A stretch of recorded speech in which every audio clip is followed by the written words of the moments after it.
A'udzubillahi minasyaitonirrajim. Bismillahirrahmanirrahim.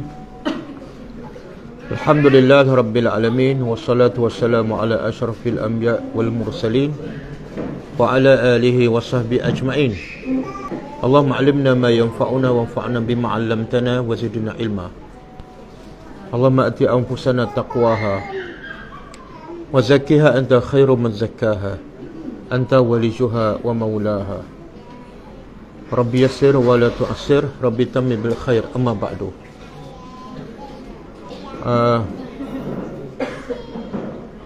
Sedikit tazkirah, peringatan.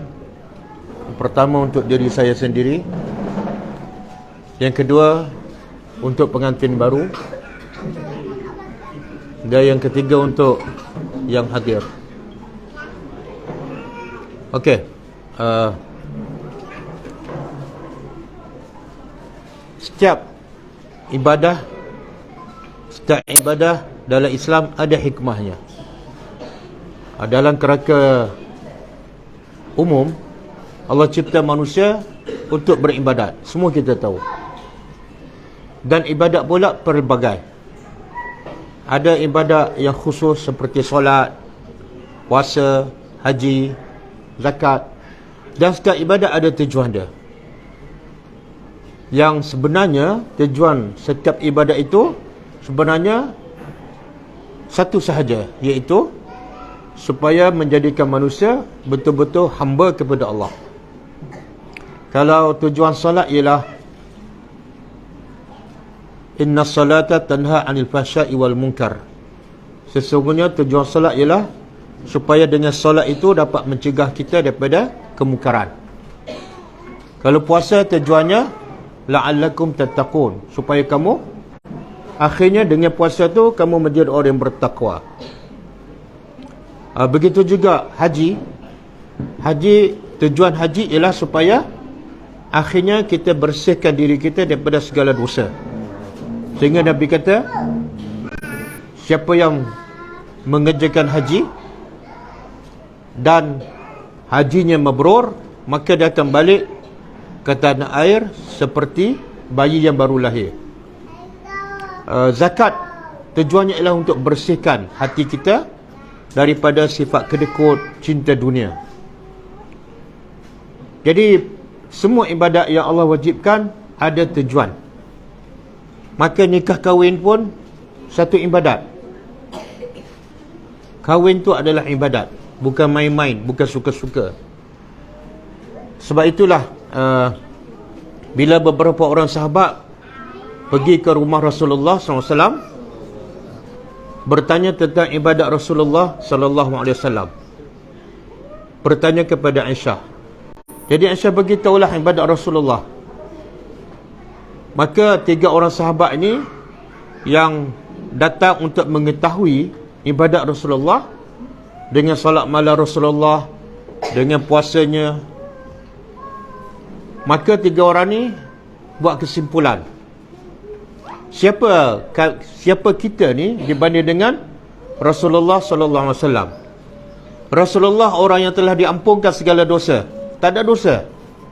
Tapi orang yang diampunkan dosanya, ibadatnya sekian-sekian, dengan solat malamnya, dengan puasa sunatnya. Maka orang macam kita ni yang dosa banyak, maka ibadat kita kena lebih baik, lebih daripada ibadat Rasulullah. Logik kan? Kalau Rasulullah diampunkan dosa, ibadatnya macam ni. Kalau kita banyak dosa, ibadat kita mesti lebih daripada Rasulullah. Maka tiga orang sahabat ni berkata, aku nak berpuasa dan tak nak berbuka.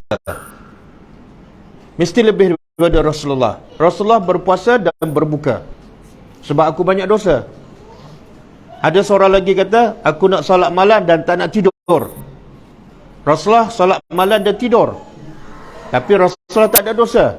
Aku ada dosa, jadi aku kena solat malam lebih daripada Rasulullah, iaitu aku nak solat dan tak nak tidur.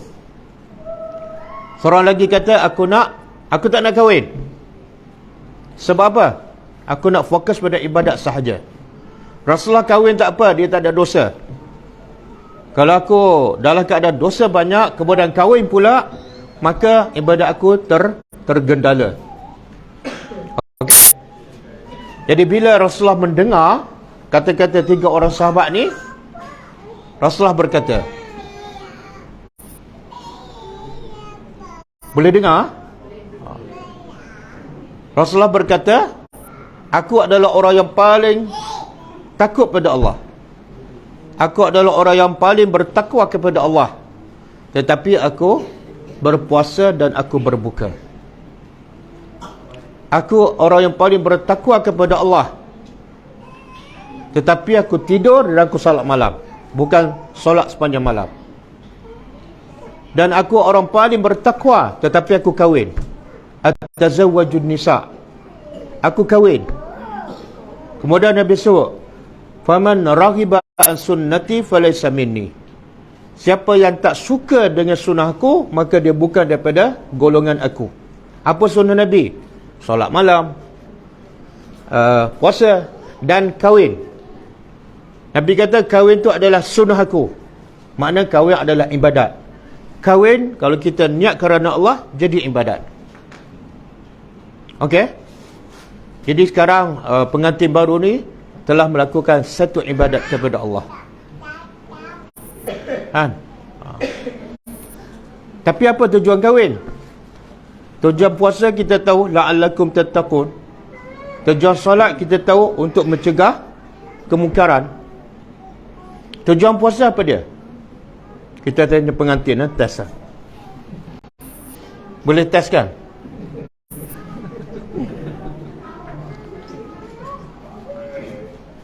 Tujuan kahwin ialah Allah sebut dalam surah Ar-Rum, A'udzubillahi minasyaitonir rajim, wa min ayatihi an khalaqalakum min anfusikum azwaja litaskunu ilaihi wa ja'ala bainakum mawaddatan wa rahmah. Apa maksud dia?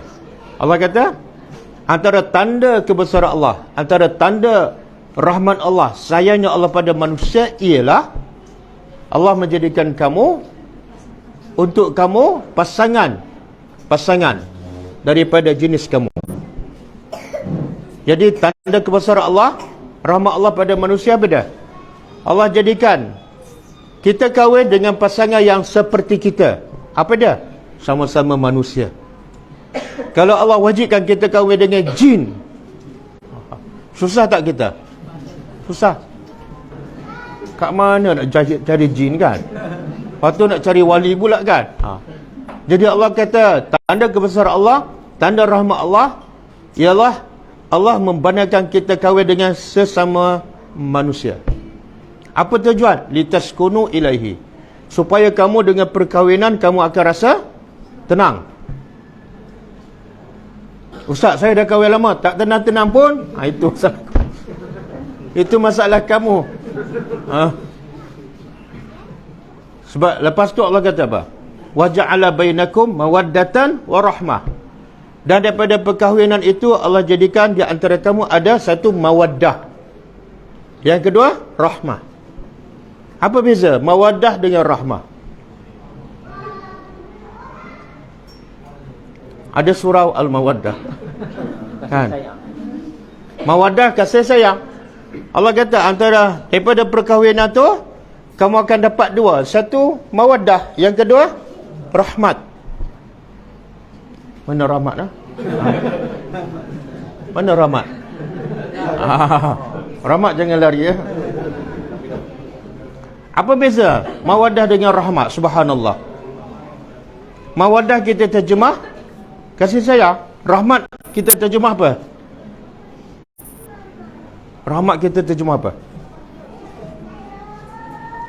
Pun kasih sayang juga, ataupun kasihan. Subhanallah, bila kita tadabbur ayat ni, sangat Allah sangat hebat, sangat bijak dan sangat sayang pada hamba-Nya. Mawaddah ni, mawaddah kasih sayang antara dua pihak. Suami sayang isteri sayang, itu dia panggil mawaddah. Jadi dengan ada mawaddah kamu akan tenang. Suami saya isteri, isteri saya suami. Itu dia panggil mawaddah. Daripada mawaddah kamu akan dapat sakinah. Okey? Kalau mawaddah tak ada, isteri saya suami, suami tak saya isteri, ataupun sebaliknya, maka ada satu lagi iaitu rahmat. Rahmat ni tak mestinya daripada dua pihak. Rahmat ni kadang-kadang kita kesian pada orang, orang tak kesian pada kita. Kita sayang pada orang, orang tak sayang pada kita. Makna apa tu? Kalau rumah tangga ada masalah mawaddah, sebelah pihak je sayang, maka di situ ada satu lagi penyelamat. Penyelamatnya apa? Rahmat. Kadang-kadang isteri tak sayang pada kita. Macam mana ni? Rahmat penyelamat. Bukan rahmat ni, ha? Nanti rahmat ni semua nak selamat rumah tangga orang, ha?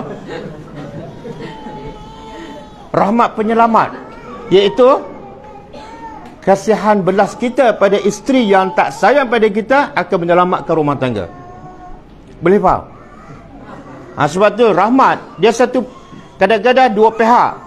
Kita kasihan pada isteri, isteri kasihan pada kita. Allah rahmat pada kita, kita rahmat kepada agama Allah. Tapi kadang-kadang sebelah pihak je. Allah rahmat pada manusia, tapi manusia tak rahmat pada Allah. Betul? Kepada orang kafir Allah rahmat tak? Tapi orang kafir menentang Allah. Betul? Itu rahmat, bukan mawaddah. Jadi kalau mawaddah tidak ada dalam rumah tangga, ada satu lagi penyelamat, iaitu rahmat. Kita kesian pada isteri kita yang tak sayang pada kita. Tapi kalau mawaddah tak ada, rahmat pun tak ada, apa jadi? Apa jadi? Cerai. Cerai. Tengok Allah susun. Okey? Jadi daripada perkahwinan kita akan dapat ketenangan. Asas ketenangan mawaddah. Okey? Tapi percayalah, mawaddah tak akan dapat, rahmat tak akan dapat, sakinah pun tak akan dapat, melainkan dengan apa? Dengan apa? Dengan hidayah Allah. Dengan hidayah Allah. Sebab itulah Allah sebut dalam surah An-Nahlu ayat 97. Surah An-Nahlu ayat 97. Allah kata apa? Auzubillahi minasyaitonir rajim. Man amila salihan. Siapa yang beramal salih? Siapa yang beramal salih? Min zakarin au unsa. Sama ada lelaki ataupun wanita. Wahwa mu'min, dan dia beriman kepada Allah.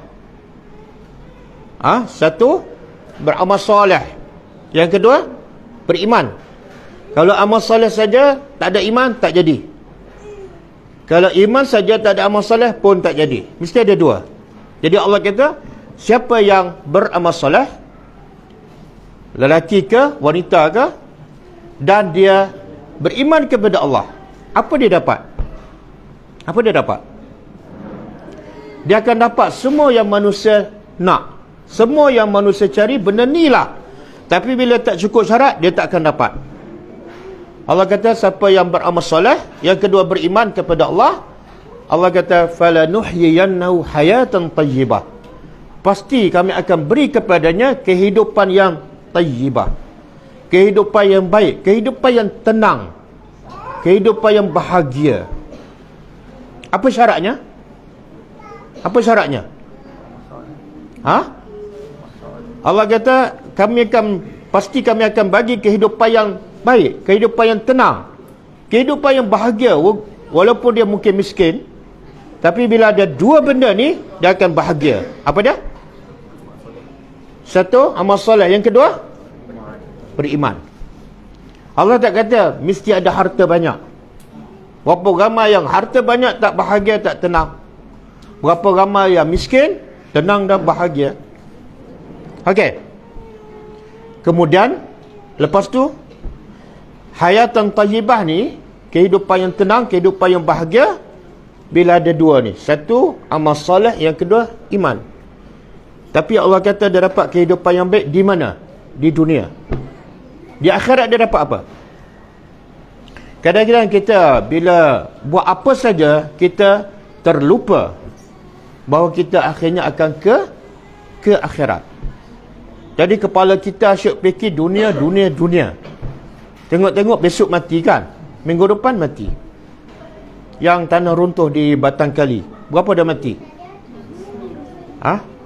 Setakat berita terkini dah 25 orang. 26 orang dah. Kan? Dia non-Muslim kan? Tapi non-Muslim pun akan menghadap Allah. Yang kecil ada, yang tua apa ada. Allah nak takdirkan mati dalam keadaan mengejut. Kan? Jadi bila kita buat apa saja, jangan lupa kehidupan akhirat. Dunia hanyalah sebagai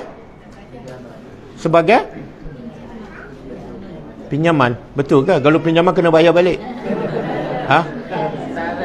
Sebagai sementara, betul ke? Mulut kita cakap dunia hanya sementara, tapi cari dunia macam dunia kekal. Betul? Kita kata akhirat kekal, tapi cari akhirat macam sementara. Betul kan?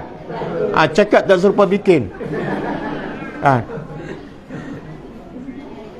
Sebab tu Allah kata, siapa beriman dan beramal soleh kat dunia, dia dapat apa? Hayatan tajibah. Tapi itu sementara je. Hayatan tajibah, tenang macam mana pun sementara. Maka Allah bagi satu lagi, wala najziyannahum ajrahum bi ahsani ma kanu ya'malun. Pasti kami akan balas kepada mereka amalan mereka kat dunia dengan yang lebih baik daripada yang mereka amalkan di dunia.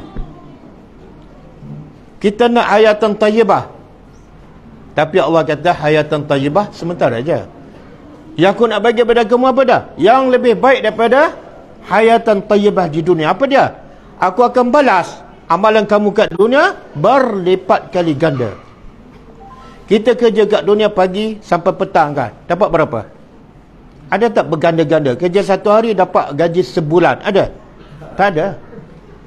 Tapi kerja satu kadang-kadang kerja 5 minit di dunia, dapat ganjaran di akhirat lebih baik daripada dunia dan akhirat.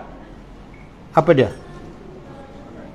Kerja kat dunia, saya ulang, kerja kat dunia daripada pagi sampai petang, kadang-kadang dapat hari tu habis, besok habis, betul? Tapi kerja untuk akhirat kadang-kadang 5 minit, ganjaran yang Allah bagi ialah lebih baik pada dunia dan segala isinya. Apa dia? Contoh, banyak contoh, tapi salah satunya salat sunat fajar 2 rakaat. Lebih baik pada dunia, bukan dunia kita sekarang. Dunia daripada mula Allah cipta sampai kiamat, lebih baik. Hanya amalannya berapa minit?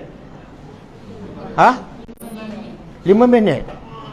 Tapi manusia nak dapat kehidupan dunia daripada pagi sampai petang, 10 jam bekerja, tak bahagia juga.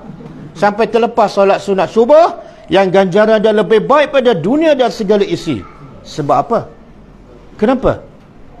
Sebab dalam kepala dia tak ada akhirat. Kenapa tak ada akhirat? Sebab tak ada ilmu.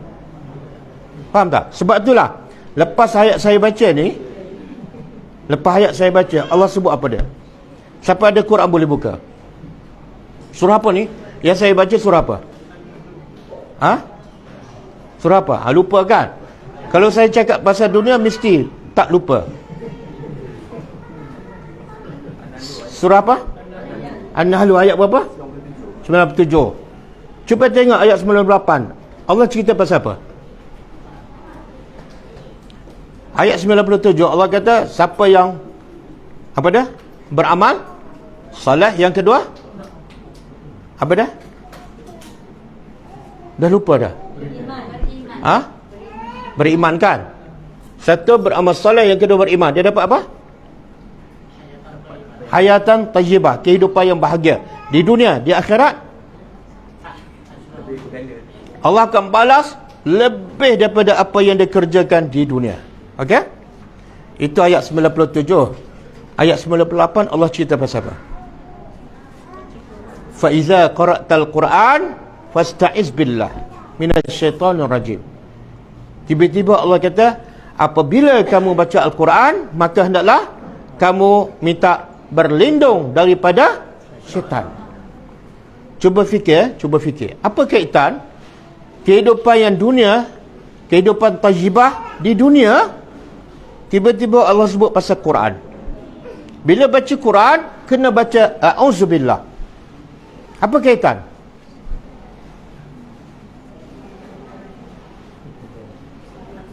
Apa kaitan? Kuat sikit tak apa, jangan malu. Kalau salah tak berdosa. Sebab kita mengumpat confirm salah tapi tak malu. Minta? Tak, soalan saya.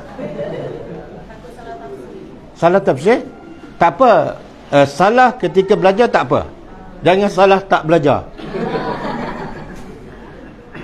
Jadi soalan saya, ayat 97 Allah kata, siapa yang beriman dan beramal soleh, Allah bagi kehidupan yang baik di dunia. Di akhirat Allah akan balas lebih baik, kan? Tiba-tiba ayat 98 Allah cerita pasal Quran. Kalau nak baca Quran, kena berlindung daripada syaitan. Apa kaitan antara dua ayat ni?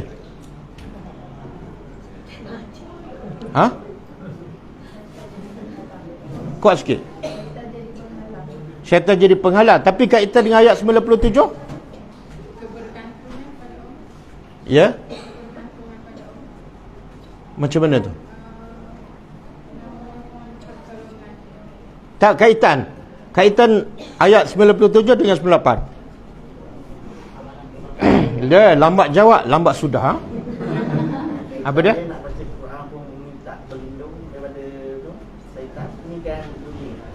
Nikah dunia? Belum. Jawapan tak salah tapi tak betul. Apa dia? Sebab dia macam nak betul tapi jadi salah. Dia macam ni. Ayat 97 Allah kata, siapa yang beramal soleh, yang kedua beriman, baru dia dapat ayatan tajibah. Orang akan bertanya, Ustaz, macam mana saya nak beriman? Macam mana saya nak beramal soleh? Jawapannya ayat 98. Faham tak? Jawapannya ayat 98. Tak mungkin kamu beriman, tak mungkin kamu beramal soleh kalau kamu tak baca Quran dan faham. Macam mana nak faham? Macam mana nak faham Quran? Ada satu benda, satu makhluk Allah yang paling jahat dulu, kini dan selama-lama. Kerja dia apa dia? Kerja makhluk ni menghalang manusia daripada baca dan faham Quran. Makhluk ni kerja dia dulu, kini dan selama-lama menghalang manusia daripada baca dan faham Quran, sehingga kamu tak akan beriman dan tak beramal soleh. Siapa makhluk ni? Syaitan. Syaitan. Bukan santan, syaitan. Tengok Allah bagi tahu. Berapa ramai yang tak beriman, berapa ramai yang tak beramal soleh. Puncanya apa? Tak faham Quran. Punca tak faham Quran sebab apa? Gangguan syaitan. Betul tak? Sebab itulah bila kita nak baca Quran, mudah ke susah? Susah, kan? Itu baru nak baca. Nak tadabbur pula lagi. Tahu tak siapa yang menghalang kita? Syaitan.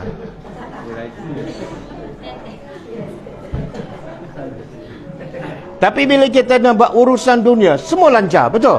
Tak ada gangguan. Susah macam mana pun kita buat juga. Sebab apa? Syaitan tak kacau.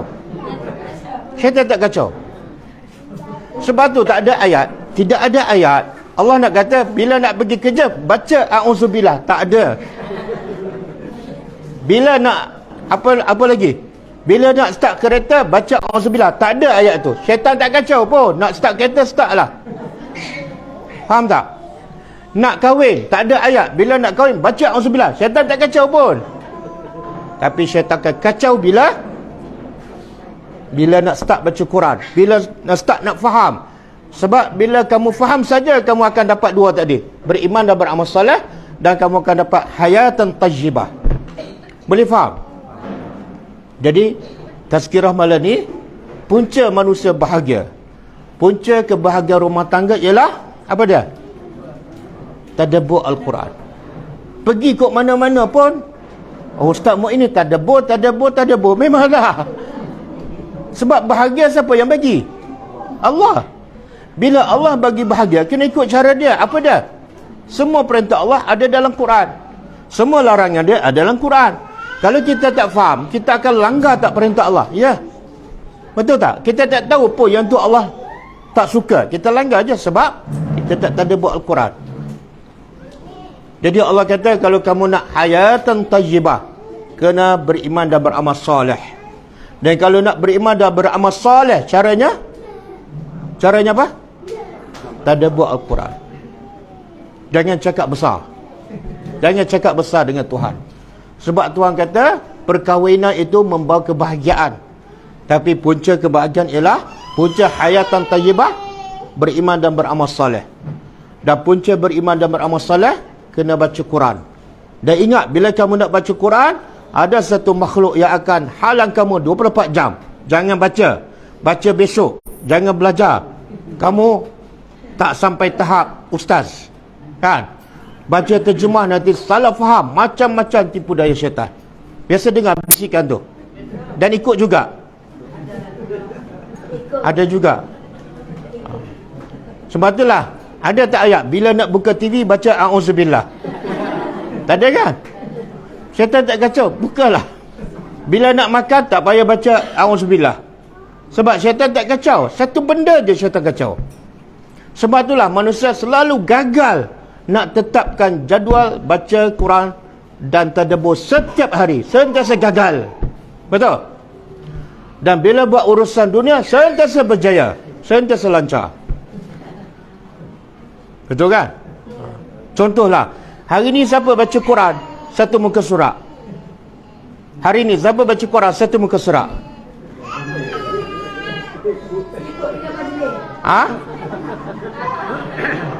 Hari ni siapa? Hari ni siapa buka Facebook 1 jam? Maknanya setiap hari kita tipu syaitan ke syaitan tipu kita? Tak, mengaku. Dia kalau kata pepatah Arab, as-sarahah nuqtatul islah. As-sarahah nuqtatul islah. Apa maksud dia? Berterus terang mengaku kelemahan kesilapan kita, titik permulaan untuk kita berubah. Selagi kita tak sedar kelemahan kita, kita tak akan berubah sampai mati. Macam inilah kita. 60 tahun, 70 tahun baca Quran tak faham. Kenapa? Kita rasa kita okey je. Betul tak? Betul ke, Mak? Betul? Mak dah okey dah? Okey. Dah cukup masa kan?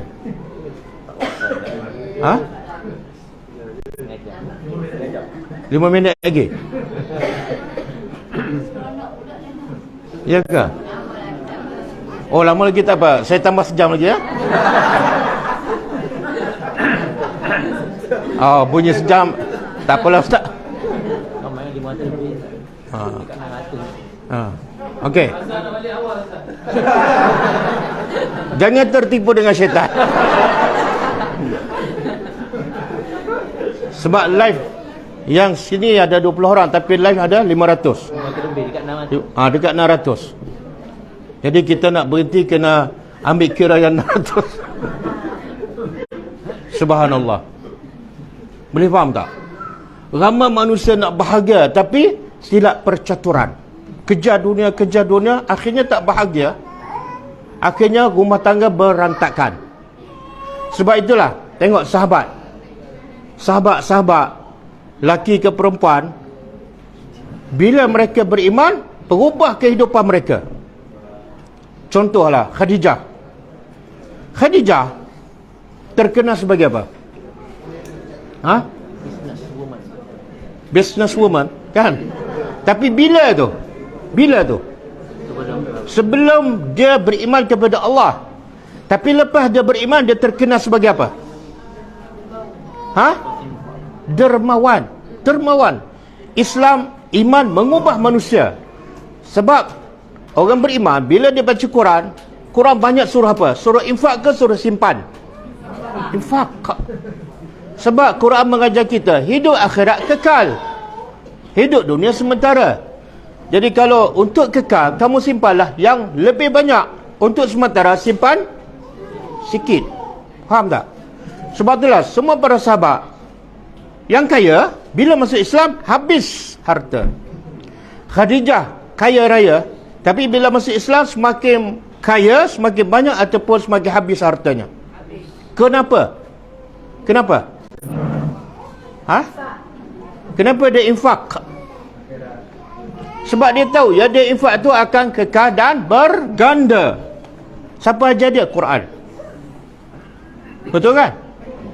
Dan sebab itulah bila orang beriman, semakin dia faham agama, bukan semakin dia cari harta untuk diri dia, tapi semakin dia cari harta untuk agama Allah.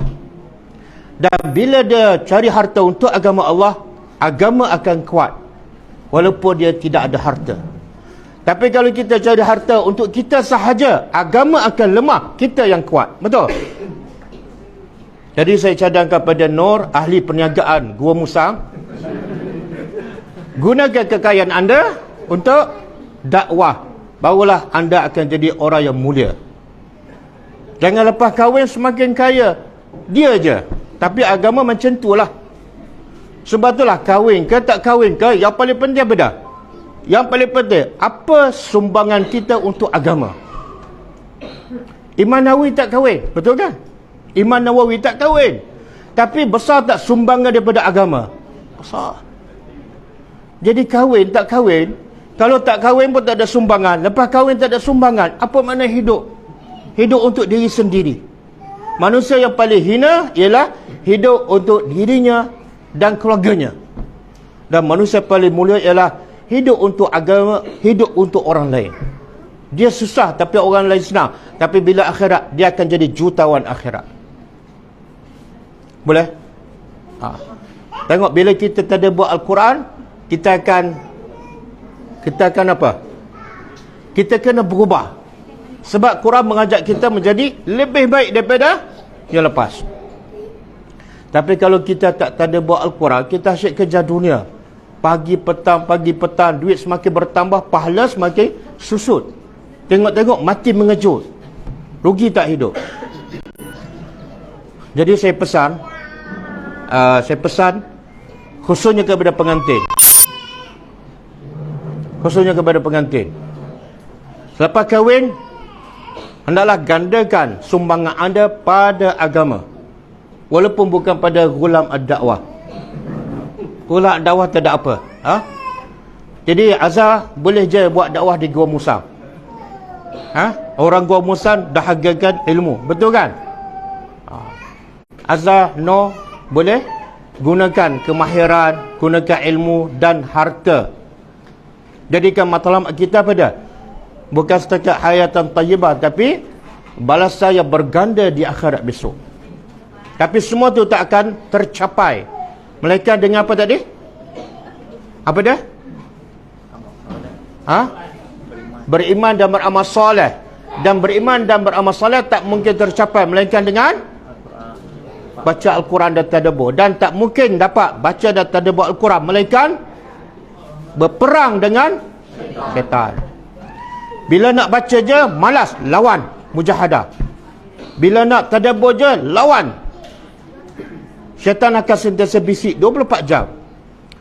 Kamu tak payahlah baca Quran. Janganlah tunjuk warak orang lain dah.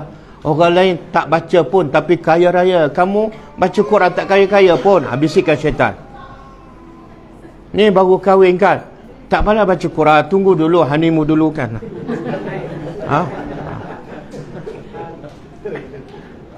Jadi Quran jangan tinggal. Pagi, petang, siang, malam, di mana saja anda berada. Sebab Quran adalah roh kepada hati kita. Kalau makanan untuk jasad, tak makan boleh sakit, boleh mati.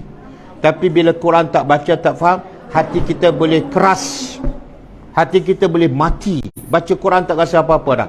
Bila hati dah mati, baca Quran tak rasa apa-apa, rasa malas. Baca ayat pasal azab pun tak rasa apa-apa, jauh daripada menangis. Kenapa? Hati dah keras. Kenapa keras? Sebab dunia penuh dalam kepala dia.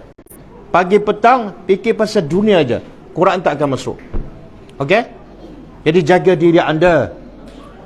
Tidak ada sesiapa yang boleh jaga diri anda dan selamatkan diri anda melainkan anda sendiri. Langkah pertama, mujahadah, lawan nafsu, untuk jadikan Quran sebagai panduan. Tetapkan setiap hari baca Quran dan tadabbur 1 jam setiap hari, paling-paling kurang. Lepas tu, step yang kedua, ikut apa yang Allah cakap, jadi orang beriman dan beramal soleh. Langkah yang ketiga, nak beramal soleh mesti belajar sunnah Nabi. Amalan Nabi semua adalah amal soleh. Jangan amal sebarangan. Kalau kita amal apa yang orang buat, belum tentu amal soleh. Dan amal soleh mesti datang daripada Rasulullah SAW. Jadi bagilah masa untuk diri kita, untuk keluarga kita di akhirat besok. Jangan bagi masa untuk diri kita, keluarga kita di dunia sahaja. Bila di akhirat kita menyesal. Okey? Jadi saya doakan kepada pengantin supaya terus dapat ketenangan, dapat mawaddah, dapat rahmat. Walaupun adiknya memang dah rahmat. Dan bagi masa untuk tadabbur Al-Quran. Ajarlah staf-staf kita tadabbur Al-Quran. Gunakan masa berada di sini untuk dakwah pada orang di sini. Jadilah manusia mulia, iaitu ada sumbangan kita untuk agama kita. Di akhirat kita boleh berbangga di hadapan Allah. Masa aku, tenaga aku, duit aku untuk agama engkau ya Allah. Ini jangan. Saya tak ada sumbangan apa. Semua untuk keluarga, habis.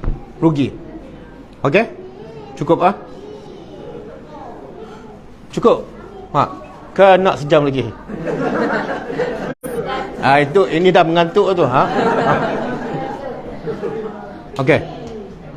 Ada soalan ke? Tak ada. Kalau tak ada, cukup setakat ni.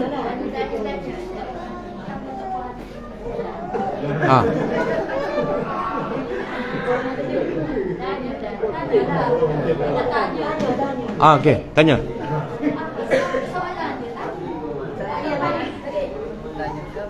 Tanyalah apa-apa.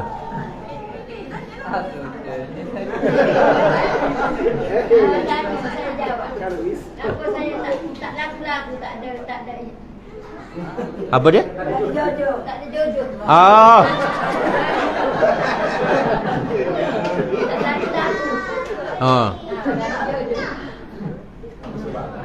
Okey, soalan dia, kenapa saya tak ada jodoh kan? Okey, jawapannya.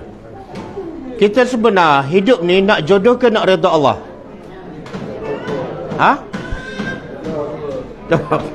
Biar jelas matlamat. Nak redha Allah ke nak jodoh? Tak. Mesti ada yang terbaik. Betul lah, kita redha Allah pun nak, jodoh pun nak. Tapi yang kemuncaknya pada redha Allah. Kalau kita kahwin tak dapat redha Allah, tak ada mana, betul tak? Tapi kalau kita tak ada jodoh, hidup kita diredai oleh Allah, kitalah terbaik. Jadi jangan sibuk pasal jodoh. Pastikan diri kita sekarang buat yang Allah redha. Jaga solat, jaga perintah Allah, Allah redha. Betul tak? Berapa ramai yang kahwin, anak ramai, Allah tak redha dengan kehidupan dia. Imam Nawawi saya sebut, Imam Nawawi tak kahwin pun, tapi sumbangannya pada agama sampai hari ini, sampai kiamat orang akan dapat manfaat. Kan? Okey. Boleh Dan sebenar jodoh kita Allah dah tetap tak? Sabar je, sabar. Baca Quran banyak-banyak kan? Tadabbur banyak-banyak, insya-Allah Allah bagi. Wa may yattaqillah yaj'al lahu, bertakwa pada Allah, Allah bagi jalan keluar. Apa dia? 4 sekaligus.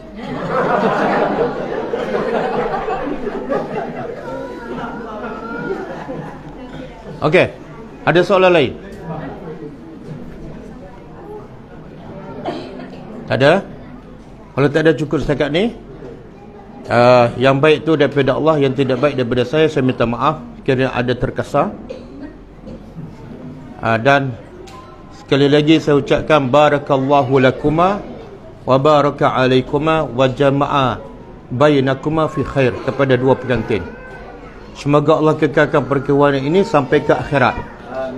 Dan semoga Allah jadikan rumah tangga ni sebagai penyebab untuk semakin banyak memberi sumbangan pada agama, insya-Allah. Dan saya doa kepada semua ni supaya menjadi orang yang beriman dan beramal soleh, supaya kita semua mendapat hayatan tayyibah, insya-Allah. Sekian, wassalamualaikum warahmatullahi wabarakatuh.